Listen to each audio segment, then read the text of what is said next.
Le décret portant nationalisation de la société de fabrique d'aliments pour bétail SOFAP pour cause d'utilité publique.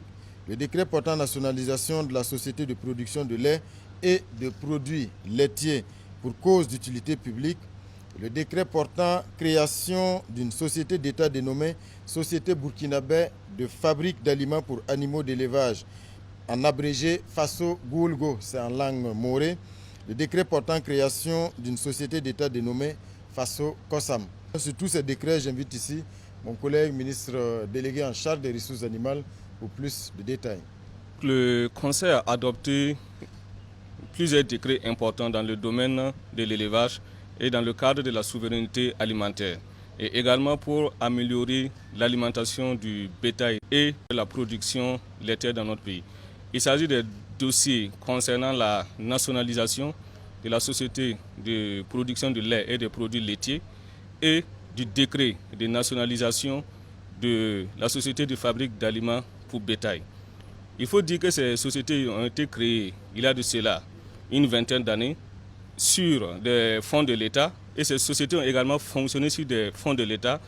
Donc nous étions dans un cas où des fonds publics ont été utilisés par des acteurs du privé. Également, la gouvernance de ces sociétés était inopérante, voire fictive. Ces sociétés également ont des états financiers qui sont critiques et actuellement sont au bord de la faillite. L'ensemble des équipements et des installations qui devaient être réalisées par ces sociétés n'ont pas été mis en place. Il se trouve également que les équipements mis en place ont fonctionné à hauteur de 20%. Pour toutes ces raisons, le Conseil a jugé nécessaire de nationaliser ces sociétés. Dans l'immédiat, le Conseil a créé deux sociétés d'État, la société de fabrique d'aliments pour animaux d'élevage, en langue nationale Moré Faso Goulgo. Cette société produira des aliments de qualité pour l'ensemble des animaux, le bétail, la volaille, et des modules supplémentaires seront installés pour avoir des aliments pour poissons. À côté, nous avons également créé la société Faso COSAM qui doit à terme réduire notre dépendance vis-à-vis de l'importation des produits laitiers et qui nous permettra de transformer le lait et les produits laitiers sur toutes les formes. La création de ces deux sociétés vise à renforcer notre sécurité alimentaire et sont un espoir et une opportunité pour nos éleveurs. Pour le compte du ministère de l'Énergie, des Mines et des Carrières, le Conseil a adopté 3 décrets. Il s'agit du décret portant procédure d'attribution et modalités de gestion des titres miniers, du décret portant modèle de convention minière et du décret portant modalité d'ouverture du capital des sociétés d'exploitation industrielle à l'État et aux investisseurs burkinabés, conditions et modalités de la participation de l'État dans le capital de la société d'exploitation semi-mécanisée. Pour plus de détails, j'invite ici mon collègue, le ministre de l'Énergie, des Mines et des Carrières, M. Yacouba Gouba.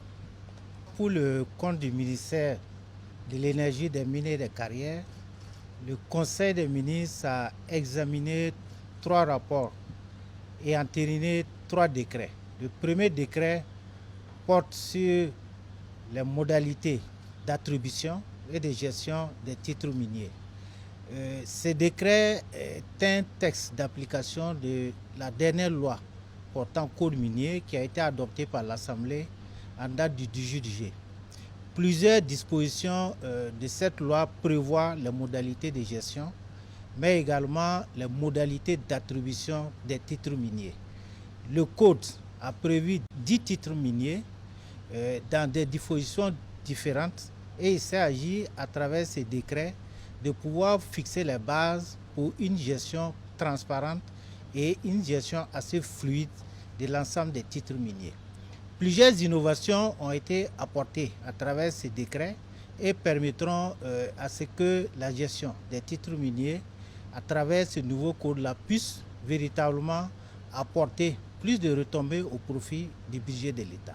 Le second décret porte sur les modalités d'ouverture, de constitution du capital social des sociétés minières et porte également sur celle des sociétés semi-mécanisées.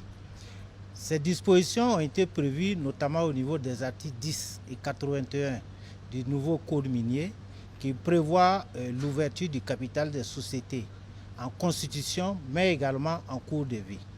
À travers ces décrets, il est donné l'opportunité à l'État, en plus de la participation à titre gratuit des 15% consacrés par le code minier, une participation supplémentaire mais à titre onéreux à concurrence d'au moins 30%.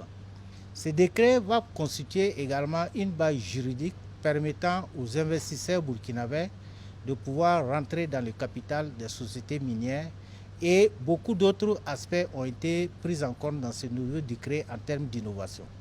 Enfin, le troisième décret porte sur le modèle de convention minière qui a été également prévu par le nouveau code minier. À travers ce décret, il s'est agi d'apporter un certain nombre d'innovations qui ressortent dans le code minier. Ces innovations ont été beaucoup plus détaillées dans ce décret et également à travers le modèle de convention minière qui doit être adossé aux différents décrets adoptés en Conseil des ministres portant attribution des permis d'exploitation industrielle de grandes ou de petites mines.